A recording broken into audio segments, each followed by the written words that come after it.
ओह, तुम्हारा ख्याल है कि शारिक को मैंने जायदाद से आग करवाया है? Very funny. ओ वो दिल खोल कर हंसी, फिर संजीदा हुई तो लहजे में जहर की तलखी रची हुई थी। एक बात याद रखना आतिका, मैं तुम्हारी तरह झूठा नहीं खाती, और दूसरी बात, थोक कर चाटने की आदत नहीं है मुझे। और साथ ही इसने लाइन डिस्कनेक्ट कर दी थी। और अब फजला फूफो और शारिक का यहाँ आना वो समझ तो गई थी, लेकिन फूफो के एहतराम की वजह से वो शारिक के मुंह नहीं लगना चाहती थी। जो भी था, फूफो का रवैया कभी भी नहीं बदला था। लगता है तुम्हें आज मेरे आने की खबर हो गई थी। वो इसके पीछे ही चला आया था। वो कोई भी जवाब दिए बगैर फ्रिज में से दूध का डब्बा निकालने लगी। छोड़ो यार, ऐसी भी क्या नाराज़गी, में जानता हूँ तुम आज भी वही अलीशा हो जो मुझसे बेपनाह प्यार करती है। आखिर हमारा साथ बचपन से है, तुम्हारा एतमाद कायम रखा है मैंने, देखो तो तुम्हारे पास ही लूट आया हूँ। वो क्या कहा है परवीन शाकिर ने? वो जहाँ भी गया लूटा तो मेरे पास आया। बस यही बात अच्छी है मेरे हरजाई की। सॉरी, मेरा ज़र्फ परवीन शाकिर जितना बुलंद नहीं है। इसका ज़ब्त जवाब देने लगा था। इसने बेहद सपाट नज़रों से इसे देखा था, लेकिन शारिक के अक़ब से इसे वापस पलटता हुआ रवाहा दिखाई दिया था। उसके पैरों के नीचे से ज़मीन खिसक गई। वो शारिक को छोड़ छाड़ रवाहा के पीछे लपकी थी, लेकिन वो रुके बगैर बाहर निकल गया था और इनाफाना गाड़ी भगा ले गया। इसकी पुकार लबों में ही दम तोड़ गई थी। दिल पे भारी बोझ सा महसूस हो रहा था। पता नहीं वो शारिक की कितनी बकवास सुन पाया था। ये वही लड़का था ना जो वो वापस किचन में आई तो शारिक के माथे पर बिल पड़े हुए थे। जी, रवाहा वही है जिसने भरे बाजार में मुझ पर कीचड़ उछाले पर तुम्हारी धुलाई की थी। इसने हरगिज़ कोई लिहाज नहीं किया था। उसकी आंखों से शरारे लपक रहे थे। छोड़ो तुम पुरानी बातों को, और वो खसियाना हो गया। वो बातें इतनी भी पुरानी नहीं हैं मिस्टर शारिक फयाज़ अहमद, और तुम क्या उम्मीद लेकर अब यहाँ तक आए हो कि मैं तुम्हारी खातिर दीदा दिल फर्श रा किए बैठी होंगी? मुझ तक आने से पहले तुम्हें एक दफ़ा अपने तमाम अल्फाज पर गौर करना चाहिए था जो तुमने मेरी शान में सादिर किए थे। रवाहा के चले जाने के सबब इसका सारा मौड गारत हो गया था। वो जो खामोश रहने का इरादा कर चुकी थी एकदम ही फट पड़ी। इम सॉरी अलीशा, मैं शर्मिंदा हूँ। वो हर तरह से इसे मिला लेना चाहता था। बेहतर होता कि ये सॉरी तुम आतिका से जाकर करते, शायद वहाँ कुछ काम आ जाती हूँ। आज आतिका ने धुतकारा है तो तुम्हें मैं याद आ गई, और जब इसकी बाहों में झूलते थे तब तक तो मैं तुम्हें एक बदकिरदार, बेहया और फाहिशा औरत लगी थी जो मर्दों के दिल लुभाती है। तुम्हें अगर अक्ल होती तो खुद सोचते, इतने अरसे से तुम्हारा तो दिल लुभा ना सकी। तुम्हारे साथ कितने शर्मनाक सीन कैरिएट कर चुकी थी जो तुमने इतने रकीक इल्ज़ाम मुझ पे लगाए। बोलो, जवाब दो। मैं इतना अरसा घर से बाहर ठोकरें खाती फिरी, कभी मेरा एहसास आया तुम्हें नहीं?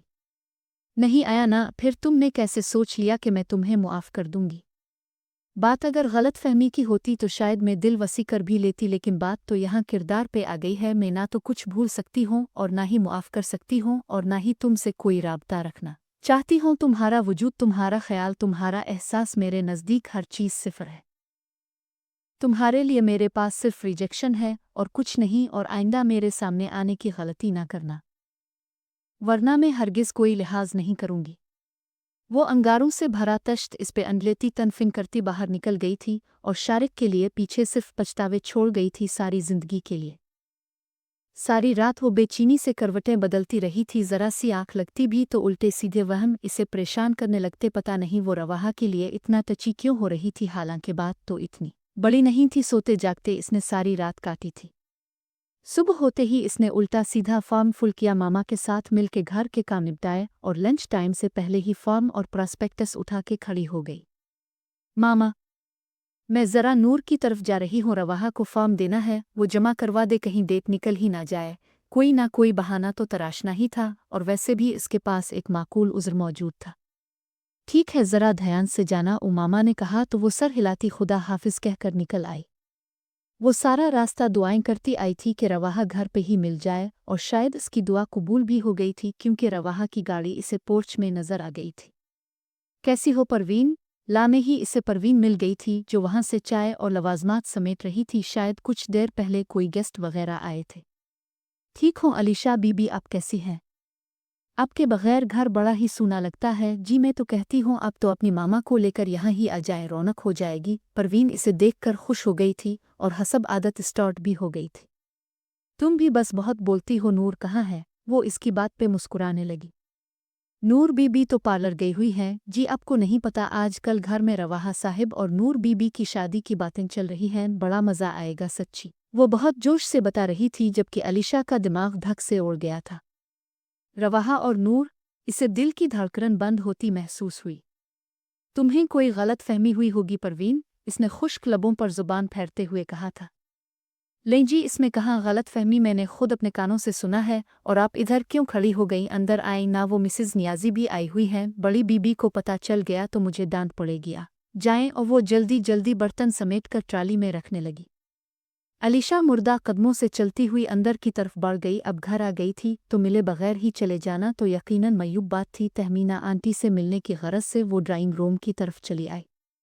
मिसेस कासिम, मैं तो शुरू ही से आपसे कहती आई थी कि रवाहा की शादी नूर से हो जाए, घर की बात घर में रह जाएगी। अब कहाँ दोनों के रिश्ते तलाशता फिरेंगी। ये गालिबन मिसेस नियाज़ी थीं जो तहमीना आंटी के इस फैसले को सराह रही थीं। मेरे खुदा, इसे लगा उसका दिल फट जाएगा। वो तमाम अखलाकियात को भुलाए भागती हुई वहाँ से निकली थी। मज़ीद सुनने का इसमें हौसला नहीं था। परवीन हक्का बका इसे वापस जाता देख रही थी। आंसू थे कि एक तवातुर से बहे चले जा रहे थे। इसे कुछ समझ नहीं आ रहा था कि कौन सा रास्ता है, वो किस तरफ भाग रही है। जैसे तैसे करके वो घर तक पहुंची थी। डुप्लीकेट चाबी से वो दरवाज़ा खोल के अंदर दाखिल हुई थी। मामा गालिबन ज़ोहर की नमाज अदा कर रही थी। इसने शुक्र किया कि उनसे सामना नहीं हुआ, वरना वो ऐसे उलझे बिखरे हुलिये की क्या वजह बयान करती। रवाहा और नूर, नूर और रवाहा, ऐसा तो इसने कभी सोचा भी नहीं था। इसे बस इतना इल्म था कि रवाहा नूर का चचाजाद कजिन था। एक रोड एक्सीडेंट में रवाहा के मामा पापा और एक बहन की वफ़ात हो गई थी। तब से तहमीना आंटी और कासिम अंकल ने ही इसे अपना बेटा बना लिया था। इससे ज़्यादा इसने कभी पूछा ही नहीं और न ही उसकी ज़रूरत थी। अब इसे वो बातें याद आ रही थी जिनकी तरफ पहले कभी उसका ध्यान नहीं गया था। रवाहा और नूर का लड़ना झगड़ना, एक दूसरे के लिए परेशान होना, छोटी छोटी बातों का ख्याल रखना, बर्थडे पर विश कार्ड और गिफ्ट देना और ढेर सारी ऐसी बातें। अलीशा आ गई तुम? चुल्लू, अच्छा हुआ मिल के खाना खाते हैं। मामा नमाज पढ़ के आए तो इसे लाउंज में बैठा देखकर वो मुतमईन हो गई थी। मामा, अब साकिब सुबहानी के घर वालों के यहाँ कहलवा दीजिए, वो यकीनन एक अच्छा लड़का है। इसने चंद लम्हों में ही फैसला कर लिया था।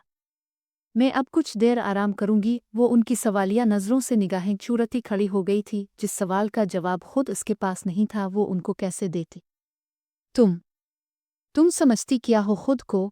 धाल से दरवाज़ा खुला था और रवाहा जारहाना तेवर लिए अंदर दाखिल होता देखकर उसका चेहरा एक लम्हे के लिए फ़क हुआ था, लेकिन फिर वो संभल गई थी। तहमीना आंटी और कासिम अंकल के जितने इस पर एहसान थे, वो हरगिज़ उन्हें अपनी वजह से कोई दुख नहीं पहुंचाना चाहती थी। ये साकिब सुबहानी वाला क्या मामला है? वो उसके सर पे खड़ा पूछ रहा था। मामला क्या है? मामा ने आपको बताया होगा, इसका प्रपोज़ल आया था और मुझे कोई एतराज़ नहीं। वो बज़ाहिर नॉर्मल नज़र आने की कोशिश कर रही थी, लेकिन अंदर ही अंदर इसे रवाहा के अंदाज़ होलाए दे रहे थे। लेकिन मुझे एतराज़ है, वो एक एक लफ्ज़ चबा चबा कर बोला था। वो इसकी बात नज़रअंदाज करके दोबारा अपने कपड़ों को वार्डरोब में सीट करने लगी। मेरी बकवास तुम्हें समझ में आ रही है कि नहीं? वो सख्त बरहम लहजे में कहता हुआ इसका रुख अपनी तरफ मोड़ गया।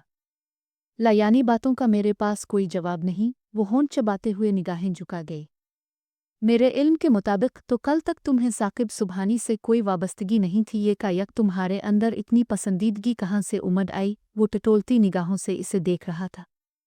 शादी के लिए मोहब्बत का होना ज़रूरी तो नहीं, वो एक अच्छा इंसान है। वैसे भी आप और नूर अब अपनी शादी की तैयारी करें। आपका यहाँ आना अब मुनासिब नहीं। आपको नूर के जज्बात का एहसास करना चाहिए। इसने ढके छुपे अल्फाज में उंगलियां मरोड़ती हुए निहायत रुक रुक कर उससे कहा था।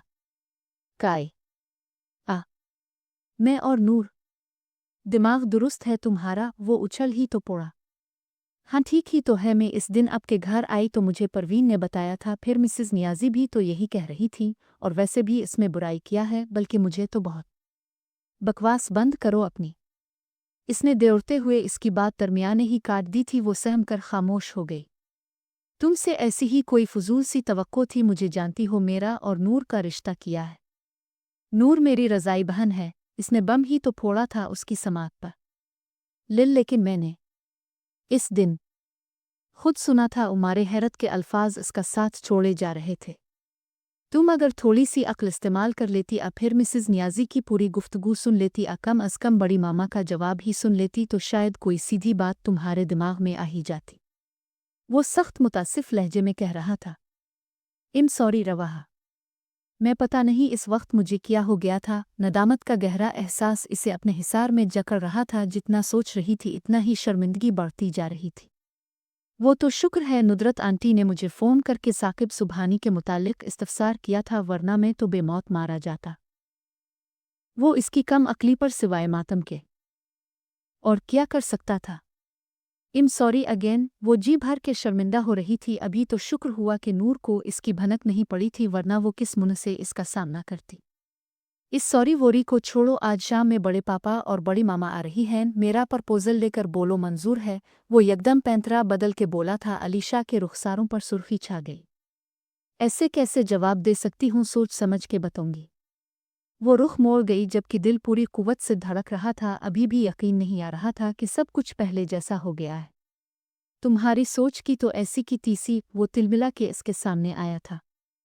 जल्दी से हाँ कह दो, वरना मैं शाम में मौलवी साहिब को साथ ले आऊँगा, फिर निकाह पढ़वा के ही उठूँगा ताकि फिर से कोई रकीब रूसिया ना दरमियान में टपक पड़े। वो इससे धमकाने लगा। ये क्या कह रहे हैं? वो सारी चौकड़ी भूल के बुरी तरह बौखला गई। मैं भला क्यों इनकार करूँगी, इतने अच्छे तो हैं आप। बौखलाहट में इसके मुंह से फिसल तो गया था, जबकि इसका एहसास होते ही इसने ज़ुबान दांतों तले दबा ली थी। अच्छा तो मैं हूँ, इसका तो मुझे पक्का पता है। ये बताओ तुम्हें कितना अच्छा लगता। इसकी आंखें चमकने लगी थीं और लहजा लो दे रहा था। बहुत बहुत ज़्यादा। उलरस्ती पलकें और हया आलूद लहजा सीधा उसके दिल में उतर गया था। मुझ पर एतमाद करने का बहुत शुक्रिया। इसे मेरी तरफ से इंगेजमेंट रिंग समझना, क्योंकि मैं अब उन चक्रों में पड़ने की बजाय डायरेक्ट रुखसती ही करवाऊंगा। इसने अपनी जीन्स की पॉकेट से एक खूबसूरत डायमंड रिंग निकाली और उसकी उंगली में पहना दी। अलीशा के दिल में ढेरों इत्मीनान उतर आया। शाम का उदास रास्ता इसे अलविदा कह चुका था। अब हर तरफ नौखेज़ सहर का उजाला फैल रहा था।